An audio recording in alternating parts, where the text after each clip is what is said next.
বহু ঝড় বহু ঝঞ্ঝা যাত্রাপথে রবে। ইচ্ছের ক্ষমতাকে আপন করো। ইচ্ছেই শক্তি, ইচ্ছেই মুক্তি। ইচ্ছের কাছে নত সকল বাধা বিপত্তি। তোমার মনে যদি ইচ্ছে থাকে তাহলে তোমার লক্ষ্য ভেদ করার রাস্তা আপনা আপনি বের হবে। সেটা আজ হোক নয়তো কাল। সময় লাগলেও কাজ ঠিকই হবে। বিশ্বাস করো, অর্থ থাকলেই সব কিছু সম্ভব কথাটি পুরোপুরি সঠিক নয়। একমাত্র ইচ্ছে থাকলেই সব কিছুই সম্ভব। নমস্কার, আমি সুদেশনা। লুমিয়া লাইফে তোমাদের প্রত্যেককে স্বাগত জানাই। স্বপ্ন দেখো, স্বপ্ন দেখাও, আর স্বপ্নকে বাস্তবায়িত করো। তুমি যদি চাও যে এই কাজটি করবে, পৃথিবীর এমন কোনো শক্তি নেই যে তোমাকে এই কাজটি করা থেকে বিরত রাখতে পারে। শুধু নিজের ভেতরের উইল পাওয়ারটাকে জাগ্রত করতে হবে। ইচ্ছে শক্তি। Indian national volleyball player Arunima Sinha. জন্ম 20 জুলাই 1988 সাল। ছোট থেকেই স্পোর্টসের প্রতি তার ছিল তীব্র নেশা, আর এই নেশা থেকেই তার ভলিবলের জার্নি এবং পরবর্তীতে প্রথম ন্যাশনাল ভলিবলে তার পা রাখা। ধীরে ধীরে তার লাইফটা সফলতার দিকেই এগোচ্ছিল, কিন্তু শুধুমাত্র এর মধ্যেই সে তার লাইফটাকে সীমাবদ্ধ রাখতে চায়নি। এর পাশাপাশি অরুণিমা চেয়েছিল ইন্ডিয়ান প্যারামিলিটারিতে চাকরি করতে। 12 এপ্রিল 2011 সাল। সিআইএসএফ এর এক্সাম দিতে অরুণিমা লখনৌ থেকে দিল্লিগামী ট্রেন পদ্মাবতী এক্সপ্রেসে ওঠে। অরুণিমা তার লক্ষ্যের দিকে আরো এক ধাপ এগিয়ে যাচ্ছিল, কিন্তু লাইফ তো এত ইজি নয়। ঠিক তখনই জীবন তাকে দাঁড় করিয়ে দেয় এক কঠিন পরিস্থিতির মুখে। রাতে একটি ডাকাত দলের সম্মুখীন হতে হয় তাকে। তার সোনার চেন এবং ব্যাগ বাঁচাতে সে বাধা দেয়, যার ফলস্বরূপ চলন্ত ট্রেন থেকে অরুণিমাকে ফেলে দেওয়া হয়। গভীর রাত, ক্ষতবিক্ষত শরীর।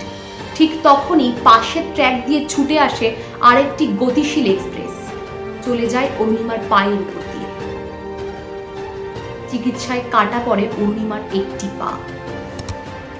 প্যারামিলিটারি চাকরি তো দূরের কথা, হুইল চেয়ারে বসে ভলিবল খেলাও কোনো মতেই পসিবল নয়। মধ্যবিত্ত ফ্যামিলির একটি সাধারণ ঘরের মেয়ে অরুণিমা, যার একটি পা বাদ চলে গেছে।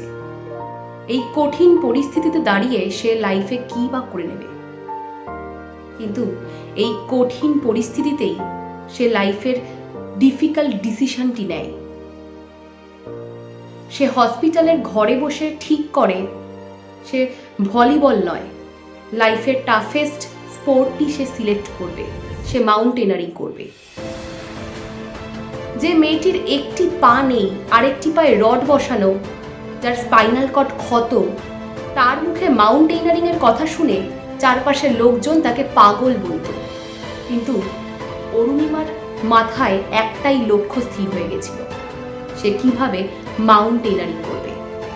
ভারতের প্রথম এভারেস্ট জয়ী মহিলা বাচেন্দ্রী পালের সঙ্গে অরুণিমা সাক্ষাৎ করেন এবং তারই তত্ত্বাবধানে শুরু করেন তার ট্রেনিং। সাল 2013, 21শে মে।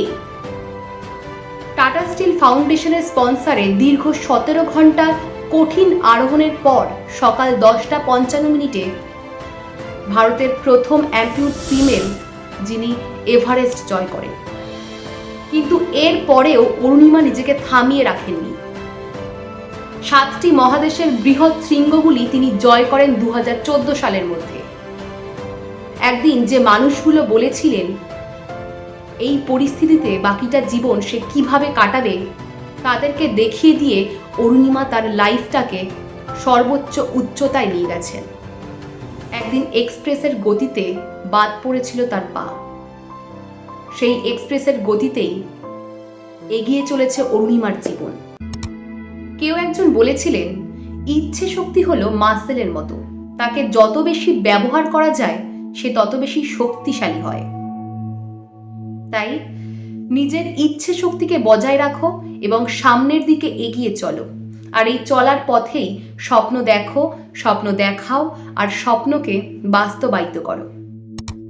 আজকের ভিডিওটি ভালো লাগলে ভিডিওটি লাইক, কমেন্ট, শেয়ার করে আমার চ্যানেলটি সাবস্ক্রাইব করে পাশে থাকা বেল বাটনটি অবশ্যই প্রেস করে দিও।